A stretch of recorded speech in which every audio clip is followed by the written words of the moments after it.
అందరికీ నమస్తే. Welcome to big TV. నేను మీ గౌతమి. కోయ్ కోయ్ ఈ పాట తెలియని వ్యక్తి ఎవరు కూడా లేరు. అయితే ఇప్పటికే అతను ఎంతగా వైరల్ అయ్యారో మనందరికీ కూడా తెలుస్తూనే ఉంది. దీనికి సంబంధించి ఆయన బయటకు వచ్చి చాలా ఛానల్స్కి ఇంటర్వ్యూస్ కూడా ఇవ్వడం జరిగింది. అయితే రీసెంట్గా ఫేస్బుక్లోని ఒక వీడియో బాగా వైరల్గా మారింది. నీల్ అన్న వ్యక్తి అసలు ఈ కోయ్ కోయ్ గురవప్ప అన్న వ్యక్తి అసలు ఫేక్ కామాంధుడు అని చెప్పి కూడా కొన్ని వీడియోస్ రిలీజ్ చేయడం కూడా జరిగింది. అయితే ఇది ఎంతవరకు నిజం?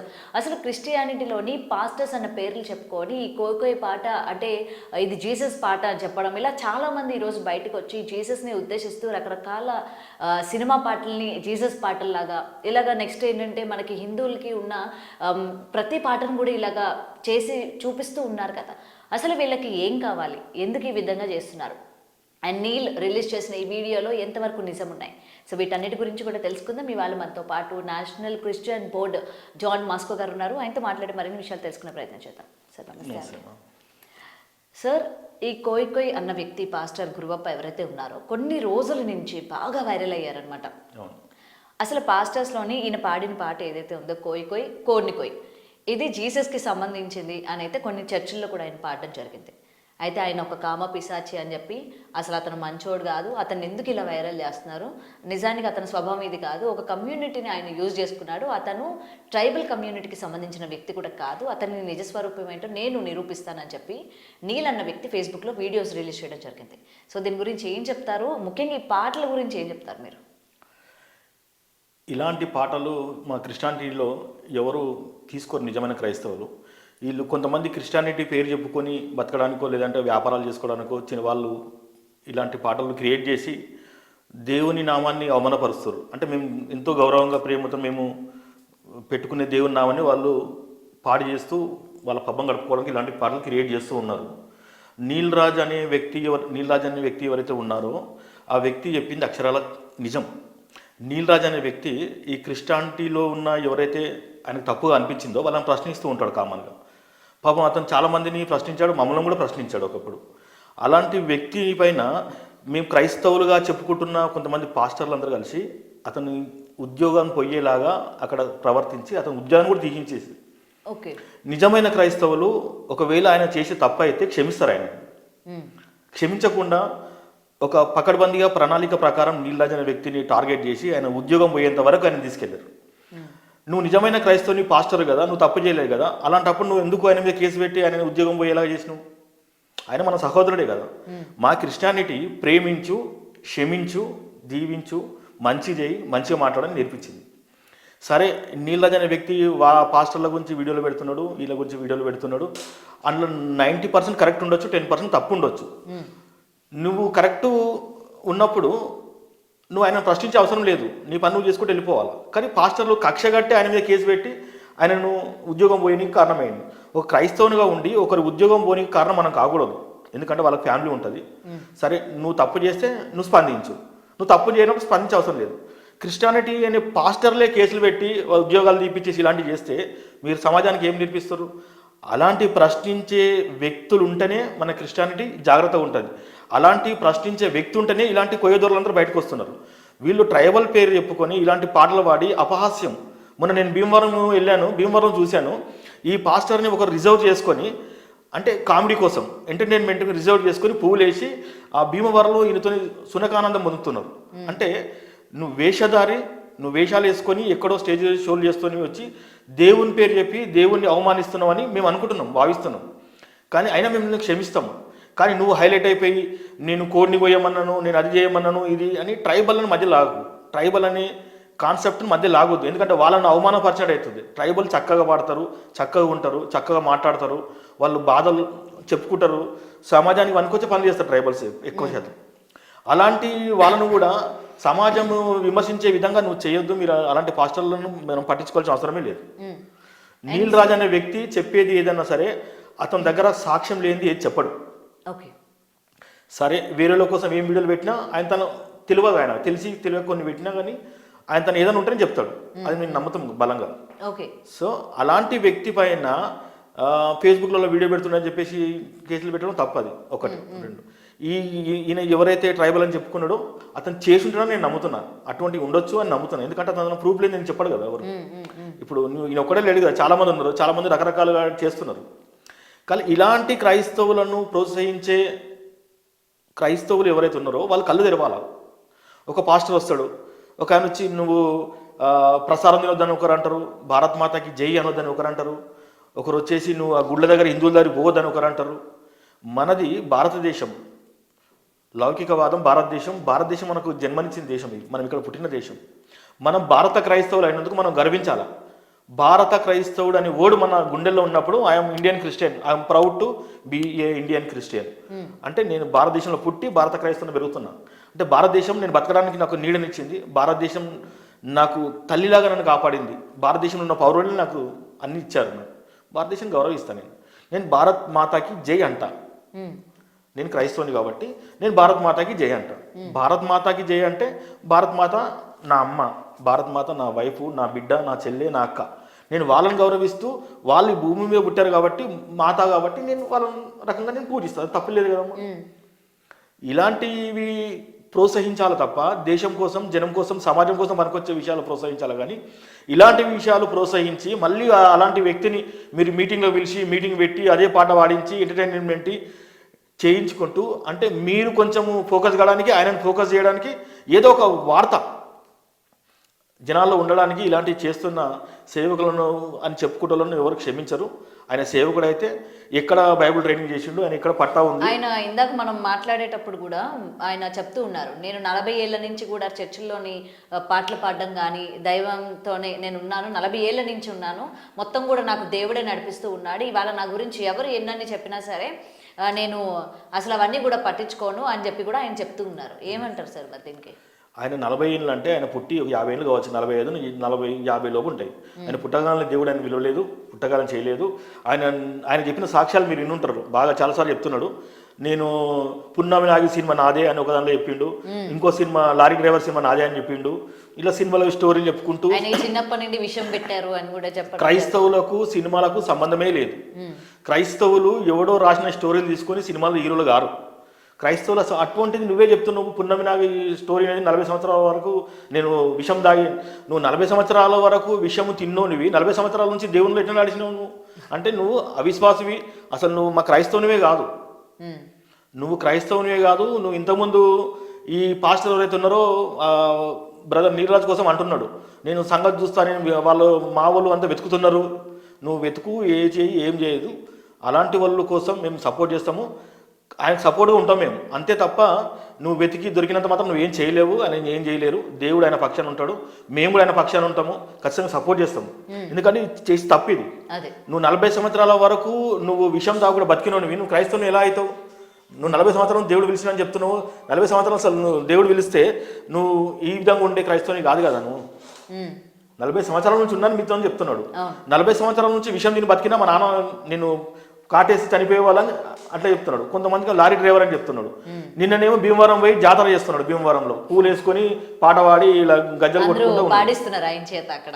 అయితే ఇలా గజ్జలు కట్టుకొని ఇవన్నీ చేస్తోళ్ళు మా ఊర్లలో సంక్రాంతికి కొంతమంది వస్తారు కదా, గంగుని ఎద్దులు తీసుకొని వస్తారు, గంగిరెద్దులు, వాళ్ళు అలా కొట్టేవాళ్ళు. వాళ్ళు అయినా ఆ జాతికి సంబంధించిన కావచ్చు, ఎందుకంటే వాళ్ళు ఇది ఇవన్నీ లేదు. మా క్రిస్టియానిటీలో మంచి స్వరాలు ఉంటాయి, మంచి గొంతుకలు ఉంటాయి, జనాలకు అర్థమై ఉంటుంది. మా దేవునికే మహిమ స్తుతి ఘనత చెందేలా ఉంటాయి పాటలు మావి. అంటే ఎదుటి వాళ్ళని అట్రాక్ట్ చేసే విధంగా ఉంటాయి తప్ప ఎదుటి వాళ్ళని నాశనం చేసే విధంగా ఉంటాయి మా క్రిస్టియానిటీ. మా క్రిస్టియానిటీ ఒకటే నేర్పించింది, ప్రేమించు, క్షమించు, దీవించు, నీతో అయితే మంచి చేయలేదంటే ఊరుకో. అండ్ సార్, ఇప్పుడు ఇవాళ మనం గురువప్ప గురించి మాట్లాడుకుంటున్నాం కానీ ఈ మధ్య కాలంలో చూసుకుంటే ముఖ్యంగా క్రిస్టియానిటీలోని ఇలా పాటలు పాడేవారు కావచ్చు, మాటలు మాట్లాడే వాళ్ళు కావచ్చు బాగా ఎక్కువైపోయారు. మన ఇన్స్టా ప్రతి దాంట్లో కూడా చూసుకుంటే కొంతమంది ఏమో కాళ్ళు విరిగిపోతే కాళ్ళు అతికించేస్తున్నారు, గొడ్డలతో చేతులు విరిగిపోతే చేతులు అతికించేస్తున్నాడు అంటారు. ఒక మనిషి అయితే సార్ మీరు నమ్మరు, ఆమె ఇల్లు తుడుస్తా అంటే చేతులు నొప్పి వస్తున్నాయి అంట. ఎందుకు నాకు నొప్పి వస్తుందని అనుకుంటే వెంటనే జీసస్ ప్రత్యక్షమయ్యి, అమ్మ నువ్వు వెనకన అది ఉంది, ఆ పట్టుకున్నావు, అందుకని నీకు నొప్పి వస్తుంది, నువ్వు చీపురు సరిగ్గా పట్టుకుంటే నీకు ఆ నొప్పి రాదు అని చెప్పాడట. అసలు జీసస్ అన్న వ్యక్తి ఇలాంటి అసలు కనిపిస్తారంటారా? ఇలా మాట్లాడే వాళ్ళకి ఏం చెప్తారండి? జనాలు కూడా అంత గుడ్డిగా మీటింగుల్లో మనం చూసుకుంటే కొన్ని వందల మంది ఎవరు కూడా ప్రశ్నించడానికి కూడా పైకి రావట్లేదు. అమ్మ, మా క్రిస్టియానిటీ ప్రకారం మిరాకిల్స్ ఉన్నాయి, స్వస్థతలు ఉన్నాయి, ఇవన్నీ మేము నమ్ముతాం, 100% నమ్ముతాం. కానీ సోషల్ మీడియాల ద్వారా ఇన్ని సంవత్సరాల తర్వాత మమ్మల్ని ఒక కమ్యూనిటీ ట్రోల్ చేస్తారు. ఓన్లీ మా కమ్యూనిటీనే పట్టుకొని ట్రోల్ చేస్తున్నారు. మీరు ఎప్పుడన్నా గమనిస్తే ఇంతమంది చేస్తారు కదా, ముస్లింలో నా దగ్గర నవంబర్ అంటే చాలా మంది ఉంటారు. వాళ్ళు నెమలికలతో కొట్టేసి పత్రాలు చేస్తారు, దయ్యాలు వదిలేస్తారు. వాళ్ళు ఇంతవరకు ఒక స్టాచ్యూ కానీ దేన్ని కానీ వాళ్ళు చూడరు, దండయ్యారు, అంబేద్కర్కి దండయ్యారు, వాళ్ళకి దండయ్యారు, వీళ్ళకి కొబ్బరికాయ కొట్టరు, ఏం చేయరు.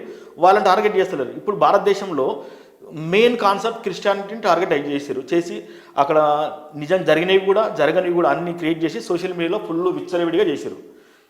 ఇదంతా ఒక మతతత్వ పార్టీ క్రియేట్ చేసిన వక్తలు. భారతదేశంలో క్రిస్టియానిటీ పుట్టి దేశం పుట్టకముందు సందే ఉంది. అప్పటి నుంచి ఇటువంటి గొడవలు ఇటువంటి ట్రోలింగ్ ఏం జరగలేదు. అప్పుడు సోషల్ మీడియా లేకుండే. అఫ్కోర్స్ ఇప్పుడు సోషల్ మీడియా వచ్చి కూడా 20 సంవత్సరాలు 10 సంవత్సరాలు అవుతుంది.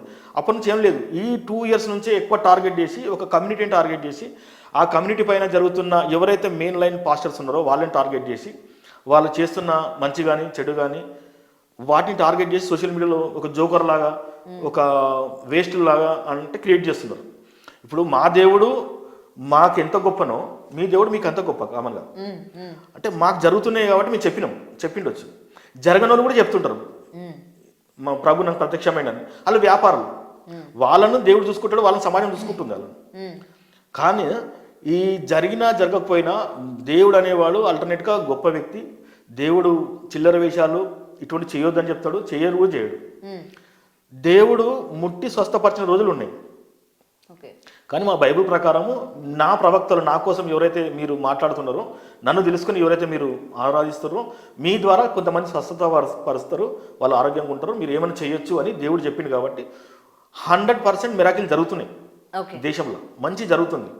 కానీ వాళ్ళని చూసి కొంతమంది వ్యాపారస్తుల్లాగా తయారయ్యి కొంతమంది సేమ్ కాపీ టు పేస్ట్ కొట్టి వాళ్ళు సోషల్ మీడియాలో ఎక్కి బ్లేమ్ చేస్తారు క్రిస్టియానిటీని. వాళ్ళ ద్వారా క్రిస్టియానిటీకి చాలా నష్టం జరుగుతుంది. సోషల్ మీడియాల వల్ల కూడా చాలా నష్టం జరుగుతుంది క్రిస్టియానిటీ. మమ్మల్ని మీరు నమ్మరు, ఒక కమ్యూనిటీ మొత్తం ఒక పకడ్బందీ ప్రణాళికగా ఆఫీసులు పెట్టుకొని తెరిచి రోజు క్రిస్టియానిటీని తిట్టడము, పాస్టర్లను తిట్టడము, వాళ్ళని వైరల్ చేయడము, చంపేస్తానడము, చెడ్డ మాటలు తిట్టడం, బూత్ మాటలు తిట్టడము సోషల్ మీడియాలో చాలా చేస్తున్నారు. అప్పుడు మేము చాలాసార్లు పోలీస్ స్టేషన్లో అక్కడ కేసు పెట్టినా ఎవరు రియాక్ట్ కాలేదు. అదే ఒక క్రైస్తవుడు ఈ కోయి అని చెప్పేసి క్రైస్తవుల ముసుగులో వచ్చిన ఒక వ్యక్తి చేస్తే ఇన్ని ఛానళ్ళు రియాక్ట్ అయ్యి ఇన్ని ఛానళ్ళు మాట్లాడుతున్నాయి.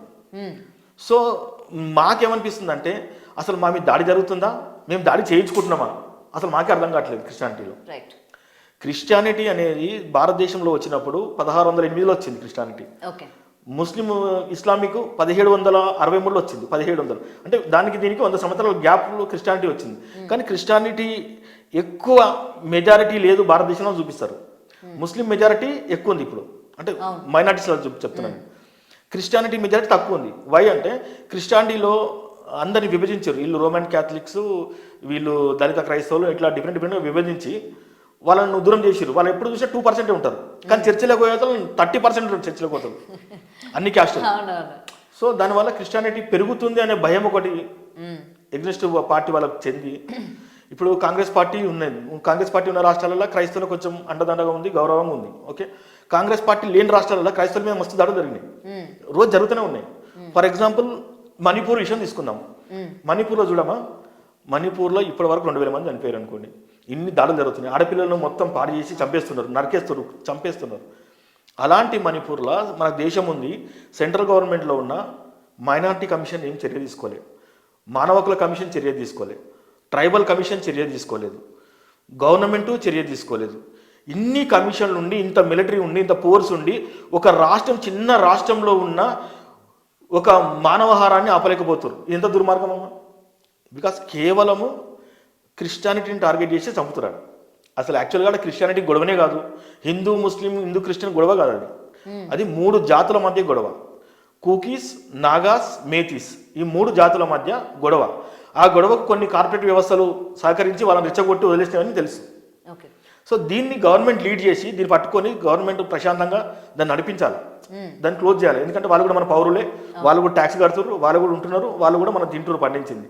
కాబట్టి ఇలాంటి విషయాలపైన దృష్టి పెడితే సమాజంలో మన ఆడపిల్లలాగా అందరం బాగుంటారు, దేశం మొత్తం బాగుంటుందని మేము అనుకుంటున్నాం. ఇప్పుడు చాలామంది హిందువులు టార్గెట్ చేసి క్రిస్టియన్ తిట్టడమే కాదు, ఆ క్రిస్టియన్ గ్రంథాలలో ఏమున్నాయని మమ్మల్ని తిట్టే కోపంలో వాళ్ళు గ్రంథాలు చదువుతారు, మా గ్రంథం చదువుతారు. క్రిస్టియానిటీని తిట్టే కోవలో క్రైస్తవుడు ఇట్లా అని మీ బైబిల్లో ఉందని ఆ బైబిల్ తీసి అవుతున్నాడు, చదివి మాకు చెప్తున్నాడు, మా బైబిల్ మాకే చెప్తున్నాడు. ఇది కూడా మా విజయమే. కనీసం అట్లన్న మాత్రం శత్రువు దేశంతోనన్నా బైబిల్ చదువుతుండు కదా, అలా జరిగిన మంచి కొంచెమంది తెలుసుకుంటాడు కదా, ఏం తెలుస్తారు కదా. అట్టనే క్రైస్తవులు కూడా మా వాళ్ళు కూడా భగవద్గీత చదువుతున్నారు, అందులో శ్లోకాలు చెప్తున్నారు, అన్ని చెప్తున్నారు, అందరు చదువుతున్నారు, వీళ్ళు చదువుతున్నారు, వాళ్ళు చదువుతున్నారు. భారతదేశంలో క్రైస్తవుల కోసం హిందువులు తెలుసుకుంటారు, హిందువుల కోసం క్రైస్తవులు తెలుసుకుంటారు. వీళ్ళకి ఇద్దరు తెలుసుకోవడం వల్ల వీళ్ళకి ఏం లాభం లేదు, కానీ గ్రంథాలు ప్రచురింపబడుతున్నాయి. అంటే ఆ గ్రంథాలు రెండు అందరూ మనుషులందరూ చదువుతున్నారు, హిందూ ముస్లిం క్రిస్టియన్ సంబంధం లేకుండా వివిధ కాన్సెప్ట్లలో వివిధ వర్షాలలో చదువుతున్నారు, వాళ్ళు చదివి నడిపిస్తున్నారు. అయితే మొన్న ఒక పాస్టర్ గారు అంటారు, మీరు హిందువుల టెంపుల్కి వెళ్ళొద్దు, హిందువుల ఇండ్లలో ఫంక్షన్ అయితే వెళ్ళొద్దు, పూజలకు వెళ్ళొద్దు అని అంటున్నారు. ఇంతకుముందు కూడా మీరు అడిగారు క్వశ్చన్.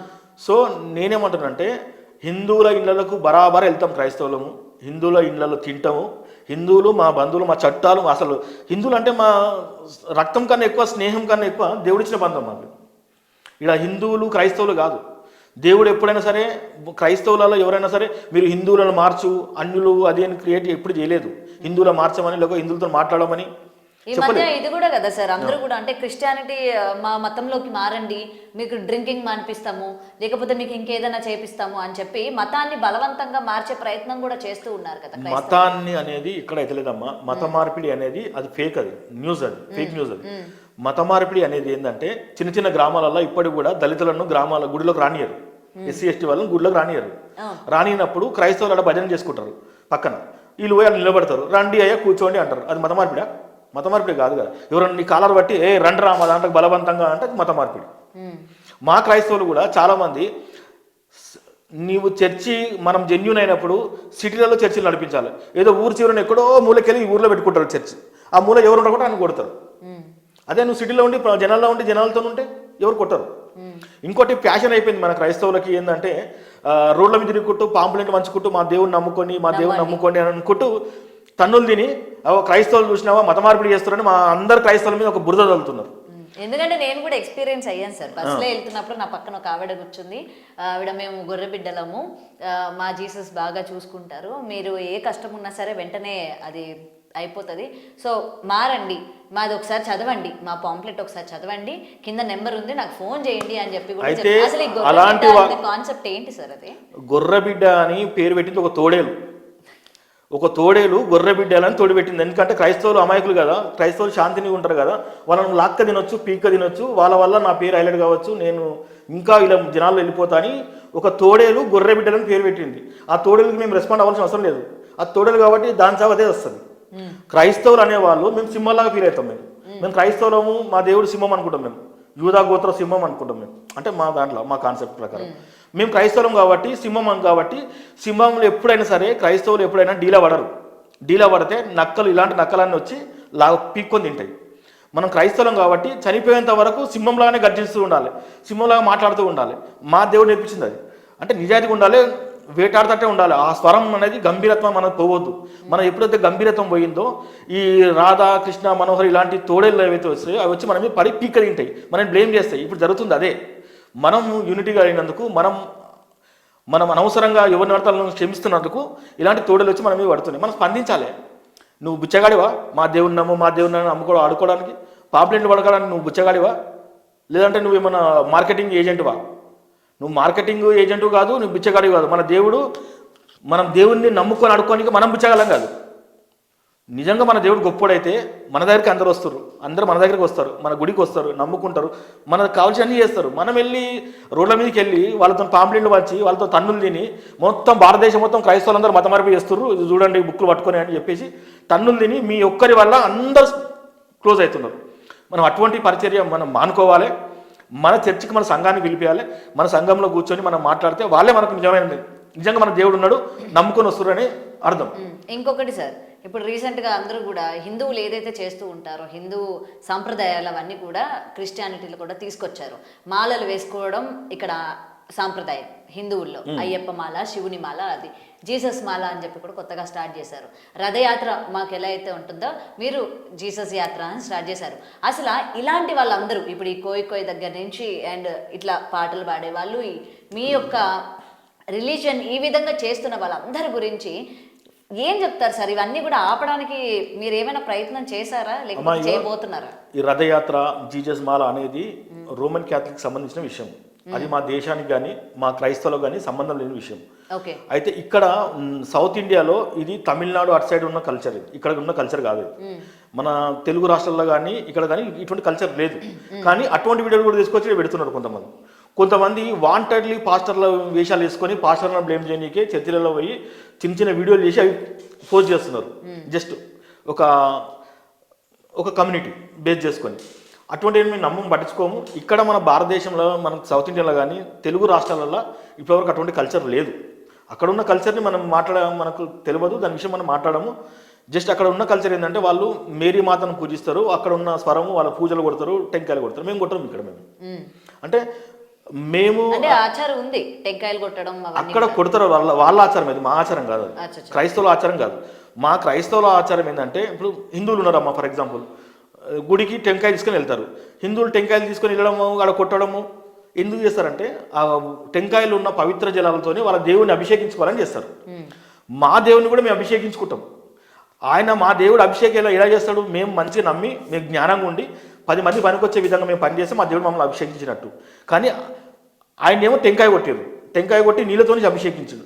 మా దేవుడే రక్తం ఇచ్చి మమ్మల్ని అభిషేకించిండు, ఆయన రక్తంతో మమ్మల్ని అభిషేకించిండు. ఆయన గొప్పనా మేము గొప్పనా? ఆయన మా కోసం ఆయన రక్తాన్ని ఇచ్చి అభిషేకించి మనల్ని కిందికి పోయి బిడ్డ మీరు ఇట్లా బతుకుర్రి, మంచి చేయరి, అందరి రోగులు కానీ ఎవరు కానీ అందరూ ప్రేమించుర్రి, మనల్ని తిట్టిన వాళ్ళని కూడా మనల్ని కొట్టిన వాళ్ళని కూడా మనం క్షమిద్దాం అన్న ఒక థాట్ తీసుకొచ్చి ప్రపంచాన్ని కాపాడాలి, శాంతియుతంగా నడిపించాలని. క్రిస్టియానిటీ అంటేనే శాంతి, శాంతిని ప్రకటిస్తుంది, శాంతిని బోధిస్తుంది. ఎవరో మన మీద బురద లేరు, మనం బురద చల్లం వాళ్ళపైన. ఈ కోయ అలాంటి వాళ్ళను మన కమ్యూనిటీ వాళ్ళందరూ వాళ్ళని వ్యతిరేకిస్తున్నాము, వ్యతిరేకించాలి కూడా ఇలాంటి వాళ్ళను. చాలామంది సినిమా డ్యాన్సర్లు, సినిమా భాగవతాలు, సినిమాలు చూసి అంటే వీళ్ళు ఆల్రెడీ నామకార్థ క్రైస్తవులు. వీళ్ళు ఆల్రెడీ సినిమాలు చూస్తే వీళ్ళకి థాట్ వస్తుంది. వీళ్ళు సినిమాలు చూసి షికార్లు చేసి తాగి తిని. మొన్న ఒక పాస్టర్ ఇంటికి వెళ్ళాను నేను. పాస్టర్ అని చెప్పుకుంటాడు, పాస్టర్ కాదు, నెత్తి మీద స్టార్ ఉంది. నీ ఇంట్లోనేమో బార్ పెట్టిండు క్రిస్టమస్ ఫంక్షన్ అని, నన్ను కూడా పిలిచిండు. నేను తిట్టి వచ్చేసాను అక్కడి నుంచి. అంటే అలాంటి వాళ్ళు ఉన్నారు కాబట్టి మేము బ్లేమ్ అవుతున్నాం. ఇలాంటి వాళ్ళు ఉండడం వల్ల రాధా మనోహర్ దాస్ అంటాడు, కరుణాకర్ సుగ్న అంటాడు, ఇంకా వగేర చాలామంది వచ్చి మీరందరూ దొంగలు, మీరు అది మీ గ్రంథం ఇది అని డిబేట్లు పెట్టి అసలు మన క్రైస్తవులు కూడా రాధా మనోహరో ఎవడో కరుణాకర్ సుగ్నో ఎవడో ఒకడు పిలిచి డెబిట్లు పెడితే మీరెందుకు వెళ్తారు? వన్ ఛానల్ ఎందుకు డెవలప్ చేస్తారు? అసలు మీరు ఛానల్ చూడకుండా, మీరు ఆ డెబిట్లో పోకుండా, మీరు కూర్చోకుండా మీరు ఆయన దగ్గర పోవాల్సిన అవసరం ఏముంది? నువ్వు చెప్పుకోవాల్సిన అవసరం ఏముంది? మనం గొప్ప అయినప్పుడు మనం చెప్పుకోవాల్సిన అవసరం లేదు కదా, మనం ప్రూఫ్ చేసుకోవాల్సిన అవసరమే లేదు. మనం మూర్ఖులతోనే అతోండవాదం చేయొద్దాం. మనం తెలిసి తెలియని వాళ్ళతో అసలే మాట్లాడొద్దు. మనం మాట్లాడదు, సైలెంట్ అయిపోవాలి అంతే. అంటే మా వాళ్ళు మూర్ఖులతో అతోండవాదం చేస్తారు. వాళ్ళు మూర్ఖులు, వాళ్ళకు ఛానల్ ఉంది, రేటింగ్ కోసం చేసుకుంటారు వాళ్ళు. వీళ్ళు వాళ్ళ కూర్చొని ఇంకా రేటింగ్ పెడతారు వాళ్ళు. మా క్రైస్తవులు ఏం చేస్తారంటే యూట్యూబ్లో ఎవడన్నా చిన్న తిట్టింది అనుకో, ఫర్ ఎగ్జాంపుల్ ఈ కోయ ద్వారా ఒక పాట పెట్టిండు, అగో చూడు మన క్రైస్తవులు ఎట్లా వాడుతున్నాడు అని చెప్పి మొత్తం వైరల్ చేస్తారు. వాళ్ళ ఇంటి పక్కన ఎవరైనా దాడి చేసిన దాన్ని పట్టించుకోరు. ఎక్కడో మణిపూర్లో గొడవ అయితే ఇక్కడ పట్టించుకుంటారు గ్రూప్లలో, మన క్రైస్తవుల మీద దాడి జరుగుతుందని. ఇక్కడ జరిగింది ఎవరు పట్టించుకోరు. ఇప్పుడు ఈ కోయ అంటే ఆయన దగ్గర మీరు వెళ్ళి అక్కడ డెబిట్లో కూర్చొని చాలామంది పెద్ద పెద్ద పాస్టర్లు ఉన్నారు, డెబిట్లో కూర్చొని కరుణాకర్ సుగ్నతో నీళ్ళ అంటాడు వాళ్ళతో నీళ్ళతో చెప్తుంటారు. మీరు అలాంటి వ్యక్తులను చెప్తేప్పుడు మీరు ఒకసారి మనం తెలుసుకోవాలి, అరే మనోడు ఇట్లా తప్పు చేసిన కదా, మనమే వెళ్ళి అందరం మాట్లాడదాం, అసలు ఏం చేస్తుంది నీ సమస్యని, నువ్వు ఇట్లా చేస్తామని ఈ థాట్ రావాలి. ఎవడో చెప్తే నేను హైలైట్ అయితే ఆడే హైలైట్ అయితే ఛానల్ అని ఫీలింగ్తో వెళ్ళి డెబిట్లో కూర్చుంటారు. డెబిట్లో కూర్చొని ఒక్కరైనా లాభం పొందారా? ఒక్కసారైనా కరుణాకర్ సుగ్న తిట్టకుండా ఉన్నారా? కరుణాకర్ సుగ్న అలాంటి మనం ఏం చేయకుండా ఉన్నారా? ఈ రాధా మనోహర్ దాస్ అంటూ తిట్టకుండా ఉన్నారా? ప్రతిరోజు తిడతాడు. ఎందుకంటే వాళ్ళకి అది డబ్బులు, అవి ఆ తిట్టడం వ్యూస్ రావడం వల్ల డబ్బులు వస్తాయి వాళ్ళకు. నీకేమొస్తాయి? నీకేం రాదు కదా, నువ్వు స్పందించాల్సిన అవసరం ఏముంది? ఇప్పుడు రాధా మనోహర్ దాస్ అంటాడు ఒక తోడేలు అని అన్నా అనుకో, నేను తోడేలే అని అనుకో, రాధా మనోహర్ తిట్టినని చెప్పి పేద అంతా అయిపోతుంది. ఎవరు హైలైట్ అవుతారు? రాధా మనోహర్ దాస్ హైలైట్ అవుతాడు. వాళ్ళకి అర్థమైతే లేదు. ఇప్పుడు రాధా మనోహర్ నేను తిట్టంగా రాధా మనోహర్ ఇంకో వీడియో పెడతాడు, ఏమంటే జాన్ మాస్క్ అంటాడు నన్ను తోడేలు అన్నాడు, వాడు దొంగ లంగా అని చెప్పి వాడు ఒక వీడియో పెడతాడు. వాని వీడియోలు ఇంకా డెవలప్ అవుతాయి ఎక్కువ మంది చూడడం వల్ల. నేనేమంటాను అంటే నీకు నచ్చని వీడియో పెడితే ఎవడన్నా నువ్వు దాన్ని రిపోర్ట్ కొట్టేసేయి, నీ సమస్య యూట్యూబ్లో చెప్పేస్తే వాడు చూసుకుంటాడు. నువ్వు వెళ్ళి కేసులు పెట్టి తిరిగి టైం వేస్ట్ చేసి నువ్వు ఎవడో పిలిస్తే 100 ఇంటర్వ్యూకి వెళ్ళి కూర్చొని ఆ యూట్యూబ్ ఛానల్లో కూర్చొని హిందువులు క్రైస్తవులు డెబిట్ ఏంది, ఎందుకు అవసరమేముంది? నీ దేవుని కోసం చెప్పు, నీ కోసం చెప్పు, నీ కుటుంబం కోసం చెప్పు, ఎట్లా మారాలి చెప్పు, ఎట్లా మంచిగా ఉండాలి చెప్పు, ఎట్లా జ్ఞానంగా ఉండాలి చెప్పు, అంతేదాన్ని ఇవన్నీ చెప్పడం వల్ల ఎవరు నష్టపోతాం? మన కమిటీని నష్టపోతాం, మా కమిటీని నష్టపోతాం. సో మమ్మల్ని టార్గెట్ చేయడానికి ఇలాంటి వ్యక్తులు కొంతమంది వదిలేశారు. ఇప్పుడు కోయి కోయి కోయి అని ఎక్కడో వాడిండమ్మా, ఆ పాట ఎవరు అసలు పెట్టింది అసలు సోషల్ మీడియాలో? వాడిని పట్టుకోవాలి ఫస్ట్. నిజంగా అది పట్టుకుంటే ఆ కోయి కోయి అని ఫస్ట్ సోషల్ మీడియాలో అప్లోడ్ చేసిండో వాడిని పట్టుకుంటే అసలు ఎందుకు పెట్టిండో తెలుస్తుంది. అప్పుడు ఏమైనా డైవర్షన్ చేస్తుండ్రా అంటే ఏదన్నా క్రిస్టియానిటీ కోసం డైవర్షన్ చేసి పాలిటిక్స్ చేస్తుర్రా? ఇప్పుడు అక్కడ చంద్రబాబు నాయుడు గారు వచ్చారు, ఇక్కడ రేవంత్ రెడ్డి గారు వచ్చారు. ఇక్కడ మన క్రైస్తవులకు రావాల్సిన నిధులు కానీ, జీతాలకు కానీ, పాస్టర్లకు కానీ, క్రిస్టియన్ భవన్ కోసం కానీ, క్రైస్తవులకు రావాల్సిన సమాధుల స్థలాల కోసం, వీటి కోసం మాట్లాడండి, చాలా బాగుంటుంది. మా హక్కులు మాకు రావాలని ఆయన అని చెప్పి మాట్లాడండి. గవర్నమెంట్ తనకు పొట్లాడి 10 మంది వెళ్తే కంపల్సరీ గవర్నమెంట్ ఇస్తుంది. నువ్వు గవర్నమెంట్ అడగవు, నువ్వు రోజు ఒక మీటింగ్ పోతావు, 1000-200 జోలు వేసుకుంటావు, వాంతో మాట్లాడతావు, వీంతో మాట్లాడతావు. అనవసర విషయాలు ఈ పాస్టర్లు అందరూ చేస్తున్నారు.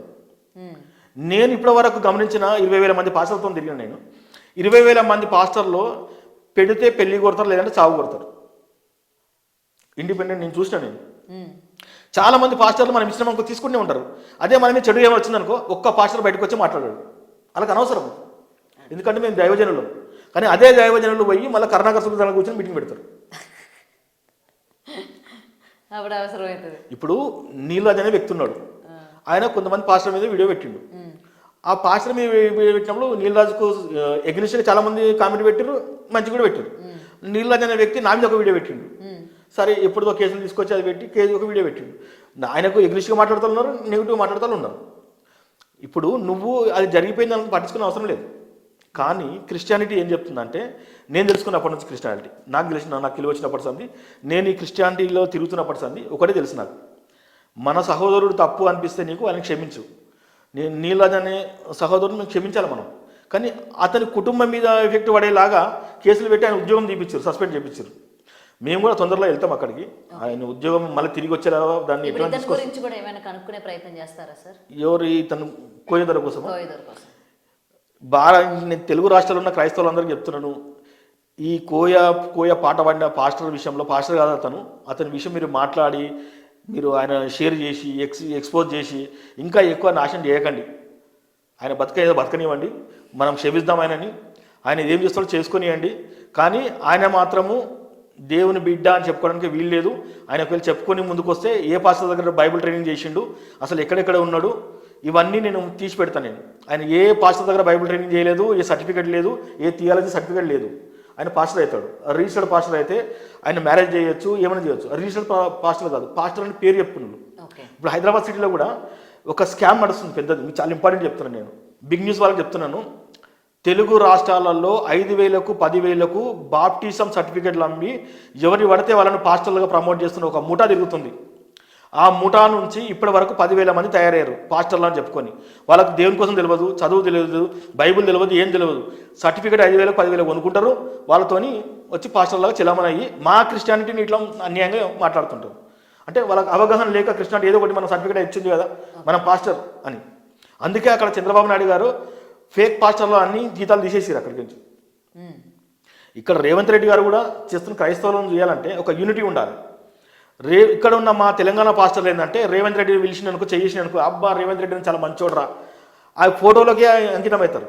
పని కోసం కాదు, కమ్యూనిటీ కోసం పనిచేయాలని కాదు. ఇంతకుముందు టీఆర్ఎస్లు ఉన్నారు ఈ పాస్టర్లు, ఒకేసారి కాంగ్రెస్కి వచ్చేసారు. మళ్ళీ కాంగ్రెస్ వెళ్ళిపోయింది, మళ్ళీ టీఆర్ఎస్కి వెళ్ళిపోతారు. వీళ్ళు ఫోటోలు వాళ్ళ పనులు గొప్పతనం కోసం పనిచేస్తారు తప్ప కమ్యూనిటీ డెవలప్మెంట్ కోసం పనిచేయట్లేదు. కమ్యూనిటీ డెవలప్మెంట్ కోసం పనిచేయడం స్టార్ట్ చేయండి, మీకు తెలుస్తుంది. మీటింగ్ల కోసం వస్తువులు కాదు, మీటింగ్లు పెట్టే విధంగా కాన్సెప్ట్ ఉండాలి.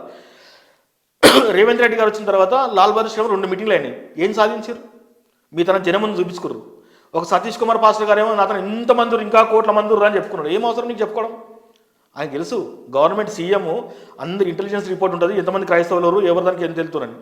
జనాలు చూపించుకొని నీ పబ్బం గడుపుకోవడం కాదు, జనాల కోసం చేయాలని. నిజంగా అంతమంది క్రైస్తవులకు ఉంటే అంతమంది క్రైస్తవులు నువ్వు ఏం చేసావు చూపి, వాళ్ళు నీకు ఏం చేసారో మస్తు తెలుస్తాయి. నువ్వేం చేసినావు అసలు? నువ్వు నీ కమ్యూనిటీకి నీ ఇంటి పక్కన ఉన్నకే నువ్వు సహాయం చేయవు, నువ్వు పక్క వాళ్ళకి ఏం చేస్తావు?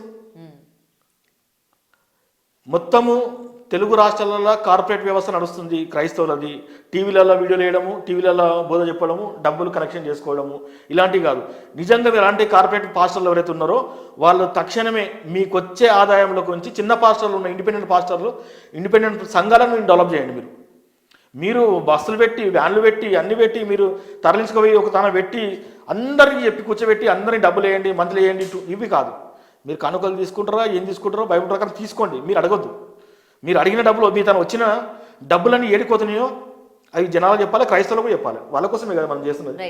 దేవుడు కూడా వాళ్ళ కోసమే చెప్తున్నాడు. కాబట్టి ఇప్పటి వరకు తెలంగాణ గవర్నమెంట్ నిజంగా పనిచేస్తే, గవర్నమెంట్ మా పక్షాన ఉంటే మాకు కేసీఆర్ గారు వదిలిపెట్టిపోయినా క్రైస్తవ భవన్ తక్షణమే నిర్మించేయాలి. ఒకటి. రెండు, మా ఓట్ బ్యాంక్ ఎందుకు మేము చూపిస్తాము, మాకు సెక్యూరిటీ ఇవ్వాలి, మా మీద దాడి జరగకుండా. సోషల్ మీడియాలో ట్రోల్ చేస్తున్నా ఏ మతం కోసమైనా సరే, అది హిందూ కోసం కానీ ముస్లిం కోసం కానీ క్రిస్టియన్ కోసం కానీ ఎవరైతే ట్రోల్ చేస్తూ సోషల్ మీడియా పబ్బం గడుపుకుంటారో వాళ్ళ సోషల్ మీడియా అవన్నీ తీసేయాలి. ఒక రూల్ అండ్ రెగ్యులేషన్ పెట్టాలి, ఏవి మాట్లాడాలో అది పెట్టాలి. దీనివల్ల కమ్యూనిటీ గొడవలు అవుతున్నాయి, డిస్టర్బ్ అవుతున్నారు, జనాలు చాలామంది ఆత్మహత్యలు చేసుకుంటారు, చాలామంది అనారోగ్యం పాలవుతారు, చాలామంది మెంటల్ టెన్షన్తో చనిపోతారు. సో ఇలాంటివి కాకుండా చూసుకోవాలని నేను తెలంగాణ గవర్నమెంట్ని విజ్ఞప్తి చేస్తున్నా. ఇంకా మీకు ఏమైనా డౌట్ ఉంటే నన్ను అడగొచ్చు, నేను చెప్పుడే చెప్తా, ఎప్పుడు కట్ చేసి పెట్టుకో. ఏం లేదు సార్, ఎందుకంటే రీసెంట్గా ఇవన్నీ చూస్తూ ఉంటే అంటే ఆ క్రిస్టియానిటీ మీద ఉన్న అంటే నెక్స్ట్ అప్కమింగ్ వాళ్ళు కూడా అమ్మో క్రిస్టియానిటీ అంటే ఇలా ఉంటుందా, ఈ మతంలో ఇలా ఉంటుందా, వీళ్ళు ఇలా చేస్తూ ఉంటారు, పాస్టర్స్ అంటే వీళ్ళ అని చెప్పి ఒకటి మైండ్లో ఉండిపోయింది అనమాట ఈ వీడియోస్ చూసిన తర్వాత. క్రైస్తవులు అందరూ అట్లా లేరమ్మా. క్రైస్తవులు 1% 2% అట్లున్నారు. క్రైస్తవులు పేరు చెప్పుకుంటూ ఉన్నారు, నిజమైన క్రైస్తవులు ఎవరు అట్లా ఉండరు. ఒకటి. రెండు, నువ్వు క్రైస్తవులు ప్రసాదం తింటలేరు వద్దంటారు, చుట్టాలకు దూరం అవుతారు అంటున్నావు కదా. క్రైస్తవులు హిందువులు ముస్లింలని కాదు, ఎవరు పిలిచినా మానవత్వంతో పోవాలి. వాళ్ళు పెట్టింది కంపల్సరీ తినాలన్నా. అది ప్రసారం అయితే తినొద్దు అని రూల్ ఏం లేదు కదా, ఇక్కడ రాసలేదమ్మా, తినొచ్చు. ఇప్పుడు ప్రసారం అనేది వాళ్ళు దేవుని దగ్గర పూజ చేసి అభిషేకించింది ఆడ పెడతారు దేవుని దగ్గర. ఆ దేవుని దగ్గర పెట్టింది నువ్వు తినొద్దు, నువ్వు బయటకు వచ్చి పెట్టింది నువ్వు తినొచ్చు కదా, వాళ్ళతో ఫ్రెండ్లీ ఉండొచ్చు కదా. ఇప్పుడు దేవుని దగ్గర పెట్టింది వాళ్ళు నీకే ఇయ్యరు, దేవునికే పెడతారు, అది దేవుడే తింటారు. అది వాళ్ళకి అంటే వాళ్ళ ఆచార ప్రకారం దేవునికి పెడతారు కాబట్టి దేవుడే తింటారు. మనుషులు తినరు కదా, బయటకు వచ్చేది మనుషులు తింటారు. నువ్వు అది తింటే ఏమవుతుంది, తప్పేం కాదు కదా. అంటే ప్రసాదము అనే పేరు మాత్రము, కానీ వాళ్ళు ఆడబెట్టింది తీసుకొచ్చి నీకు ఇయ్యరు కదా. నీకు ఆడ దేవతల దగ్గర పెట్టింది తినొద్దు అని రాసి ఉందేమో బైబుల్లో, రాసి ఉంది. కానీ వాళ్ళు దేవతల దగ్గర పెట్టరు కదా, మొత్తం కొంచెం పెట్టి మీరంతా మనం తీసుకొస్తారు. అట్లనే ఎవ్వరు హిందువులతోని ముస్లింతో మన క్రైస్తవులను కలిసిమెలిసి సావాసం చేస్తేనే మన గొప్పతనం తెలుస్తుంది, వాళ్ళ గొప్పతనం మనకు తెలుస్తుంది, మన గొప్పతనం వాళ్ళకి తెలుస్తుంది. అందరితో కలిసి ఉండాలా, మనం ఎదగాలంటే అందరూ సపోర్ట్ మనకు ఉండాలి, క్రైస్తవులందరూ. ఇది నా ఆలోచన. Thank you sir. సో అడిగిన వెంటనే మాకు మీ విలువైన సమయాన్ని అందించినందుకు thank you so much. And చాలా వరకు అంటే చాలా క్వశ్చన్స్కి అంటే చాలా మందికి చాలా అపోహలు ఉంటూ ఉంటాయి. మెయిన్ ఈ ప్రసాదాలు తినకూడదు, బొట్లు పెట్టుకోకూడదు, అండ్ వాళ్ళతో హిందువులతో తిరగకూడదు, గుళ్ళకు వెళ్ళకూడదు అండ్ సంథింగ్ ఇలాంటివన్నీ కూడా ఈరోజు మీరు ఒక క్లారిటీ ఇచ్చారు. నిజమైన క్రిస్టియన్స్లోనే అసలు ఇటువంటి పట్టింపులు ఉండవు, వాళ్ళతో కలిసి ఉండొచ్చు, తినొచ్చు, చెయ్యొచ్చు అని చెప్పడం జరిగింది. వాళ్ళతో మనం ఏకీభవిస్తే మన మాట వాళ్ళు వింటారు. ఇప్పుడు నువ్వు వాళ్ళతో శత్రుత్వం పెట్టుకొని వాళ్ళు అది పెట్టిరు, వాళ్ళు ఇది అన్నారు అంటే వాళ్ళతో మనం గొడవ పెట్టాల్సి వస్తుంది. అంతే కదమ్మా. ఖచ్చితంగా వాళ్ళు మన సోదరులు, మనం ఒకటే దేశంలో ఉంటున్నాం, మనం ఒకే దగ్గర గడ్డ మీద పుట్టినాం, మనం అందరం కలిసి ఉండాలి తప్ప దేనికోసం దేవుడు కలిసి ఉండాలని చెప్పిండు. ఇప్పుడు క్రిస్టియానిటీలో ఉన్న వాళ్ళు వాళ్ళే కాదు మనకు, వాళ్ళు ఇంపార్టెంట్ కాదు, మీరు ఇంపార్టెంట్ మనకు. క్రిస్టియానిటీ తెలియని వాళ్ళు ఇంపార్టెంట్, తెలిసేలా చెప్పు, వాళ్ళతో కలిసి ఉంటూ మాట్లాడు, అంతే కదా. అయితే దేవుడు ఆయన చాలా గొప్ప, దేవుని పేరు చెప్పుకుని ఇసొంటలో చేస్తారు. కానీ దేవుడు ఆయన శాంతిని బోధించమన్నాడు, శాంతిని నడిపించమన్నాడు, జనాలకు మంచినే చేయమన్నాడు, చెడు చేయొద్దని చెప్పిండు దేవుడు. అంటే మన ద్వారా జరిగితే మనం శాంతినే ప్రచారం చేద్దాం, శాంతి కోసం మాట్లాడదాం. క్రైస్తవులు ఎవరు ఆవేశపడద్దు. క్రైస్తవులు ఇటువంటి ఫేక్ క్రిస్టియన్స్ వచ్చి పాస్టర్లాగా చెలామణవుతారంటే కారణం ఒకటే, తెలుగు రాష్ట్రాలల్లో దొంగ ఫేక్ సర్టిఫికెట్లు అమ్ముతున్న యూనివర్సిటీలు తెలిసినవి. వాళ్ళు పాస్టర్గా తయారు కావడానికి 5,000 10,000 సర్టిఫికెట్లు కొనుక్కొని పాస్టర్గా తయారవుతారు. అటువంటి లిస్ట్ నా దగ్గర 2 లక్షల మంది లిస్ట్ ఉంది. మీ బిగ్ టీవీ కావాలంటే ఎప్పుడన్నా ఇస్తాను నేను. అందరూ ఫేక్ పాస్టర్లే, ఒక్కరు నిజమైన పాస్టర్ కాదు. 5,000 కొనుక్కున్న సర్టిఫికెట్లే వెళ్తాను. వీళ్ళందరూ ఇంటర్వ్యూ చేస్తే ఎవరు నిజంగా ఉండరు. నిజంగా బైబిల్ తెలుసుకొని బైబిల్ కోసం మాట్లాడి దేవుని కోసం మాట్లాడుతూ వాళ్ళు అందరితో కలిసిమెలిసి ఉంటారు, శాంతియుతంగా సమాధానంగా ఉంటారు.